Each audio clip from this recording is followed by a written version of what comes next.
Hello,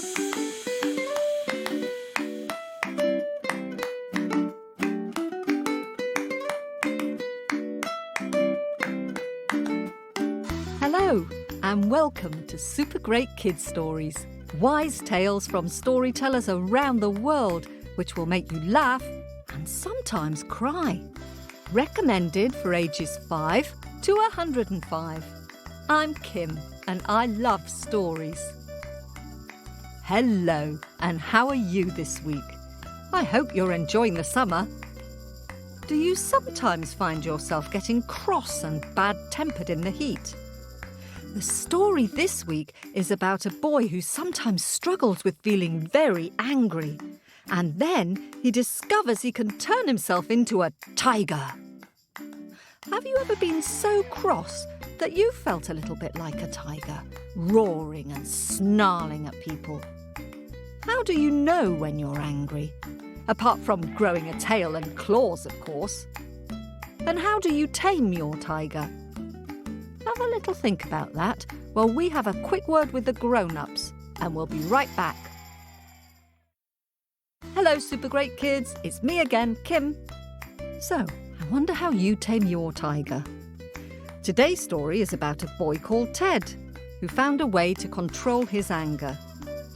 I wrote this week's story, Ted the Tiger Tamer, when I was a teacher, to help some of the children in the class. It was published in a book by Think Equal.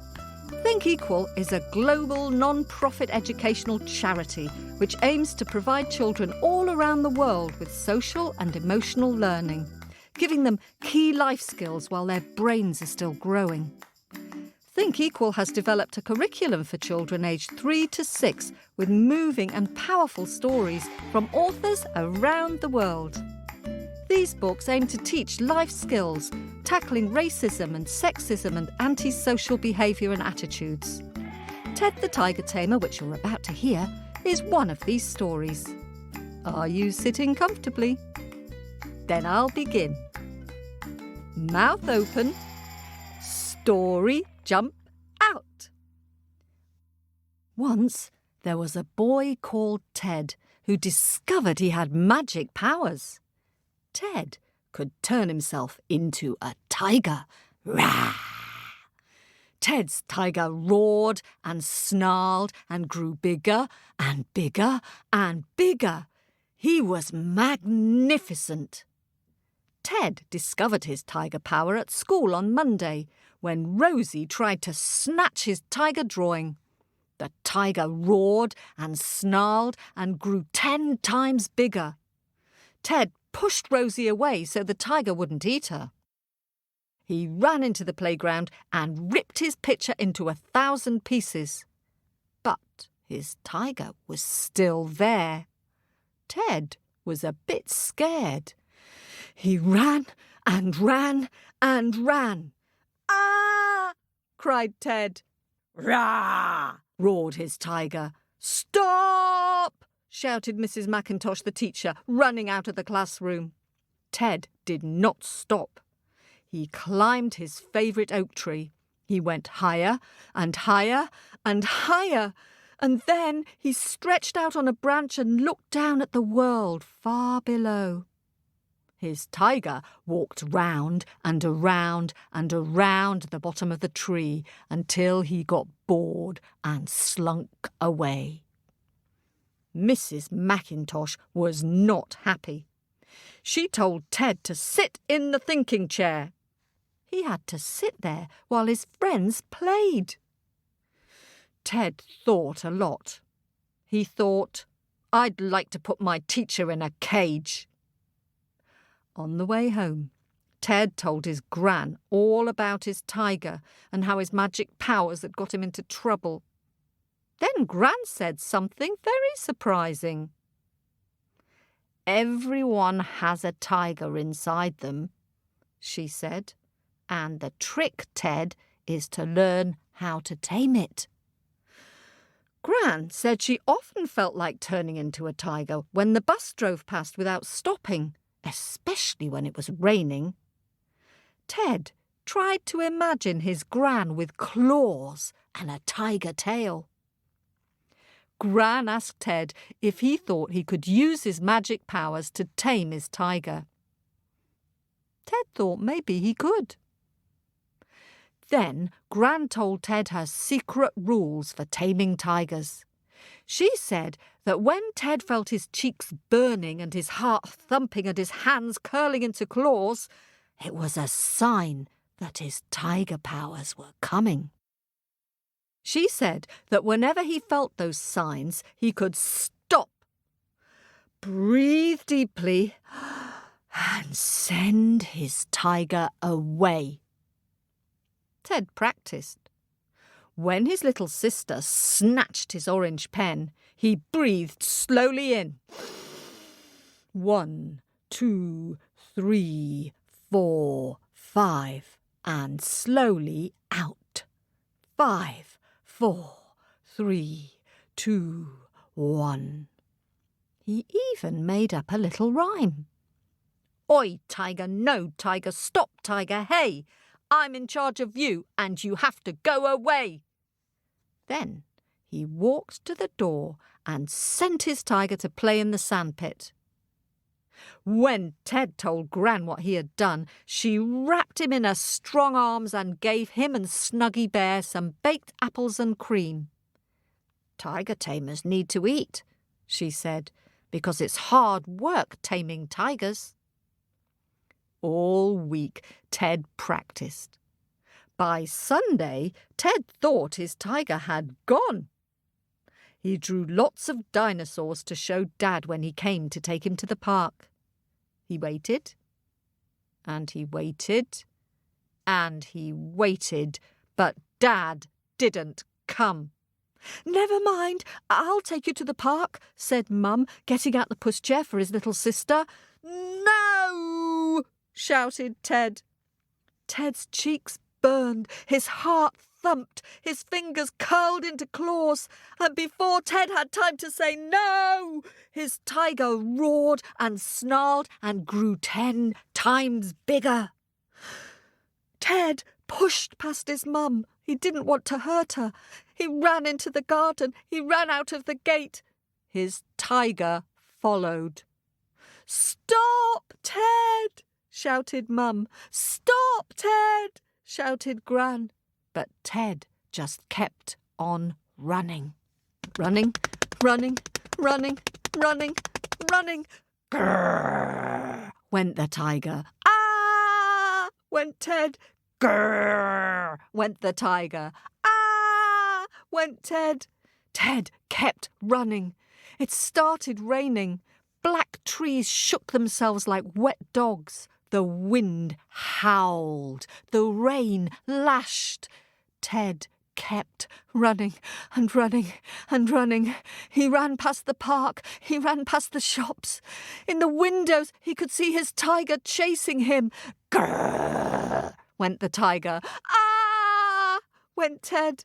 Soon, his chest hurt from all that running, and he couldn't run any more.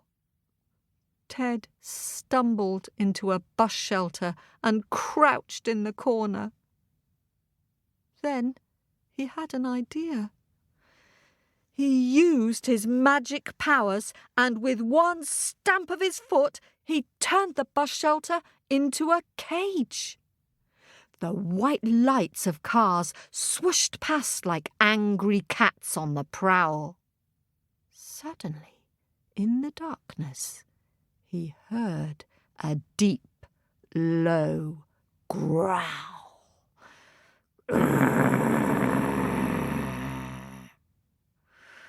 Two yellow eyes glowed with greed. Ted's tiger was in the cage with him. The tiger moved, slowly, ever so slowly, ready to pounce. Ted breathed in. 1, 2, 3, 4, 5. He breathed out. 5, 4, 3, 2, 1. He whispered his rhyme. Can you help me? Oi, Tiger, no, Tiger, stop, Tiger, hey! I'm in charge of you, and you have to go away! The tiger growled a low, throaty growl. Ted could feel its breath hot on his face. "Stop!" shouted Ted. The tiger stopped. Ted stared into his tiger's eyes. "Sit!" shouted Ted. The tiger sat.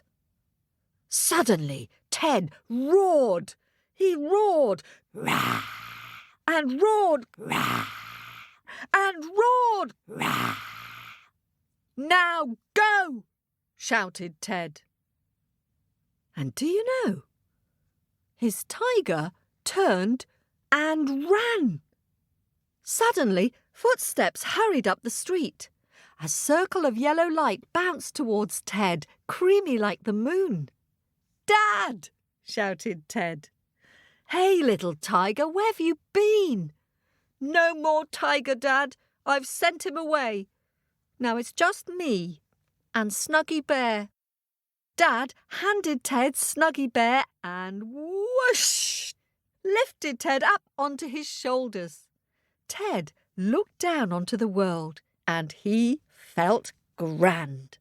He squeezed Snuggy Bear, who smelt like baked apples. Together, they walked back, past the shops, past the park, and up the front steps, all under the watching moon that shone and shone and shone all the way home. And that is how Ted learned to tame his tiger. And that is why, whenever his tiger appears, what do you think he does? He stops. He takes a deep breath. 1, 2, 3, 4, 5, and out. 5, 4, 3, 2, 1. He says his rhyme. Can you help me? Oi, tiger, no, tiger, sit, tiger, hey! I'm in charge of you, and you have to go away. Then Ted sends his tiger running far, far away. Claws, roars, jaws. That story is yours.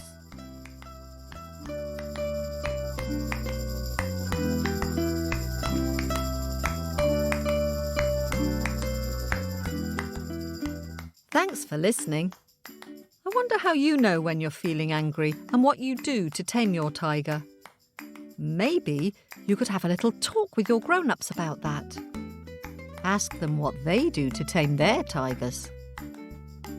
If you're interested in learning more about the new Think Equal social and emotional learning books and activities designed for parents and children to enjoy at home, follow Think Equal on #ThinkEqual and you'll see when they go up for sale. If you're a teacher or a parent and want to find out more about how Think Equal work in schools, register your interest on www.thinkequal.org, where you'll also find lots of free teaching resources. Meanwhile, Think Equal are currently trying to raise money to expand their programme to reach 525,000 children in the Indian state of Rajasthan. If you'd like to donate to Think Equal's appeal, go to justgiving.com and search for #SellForIndia. That's SELFORINDIA. Just £2, a one-off cost, transforms a child's attitudes and behaviours for a lifetime. Go to #SellForIndia to donate on their Just Giving site. Thank you. And landing in my Super Great Kids bag of happies this week was a lovely picture posted on our Facebook page from Matilda, who is 6. Matilda drew Pip and the Moon Rabbit looking at each other through space and surrounded by a circle of stars. Thanks, Matilda. And thanks to Eva, who is 7, for giving us a 5-star review on Apple Podcasts. Eva's favourite stories are El Cangrejo the Crab King and Rooster Finds Gold. I wonder what your favourite story is. And if you could tell your version of it to someone at home, I'm sure it would make their hearts sing. And thanks very much to Dario, Kirsty and Niels for continuing to support us on Ko-fi. If you want to support our show, you can do it on ko-fi.com or with a subscription on Apple Podcasts. We really love hearing from you, so do keep in touch. Happy storytelling and see you next week.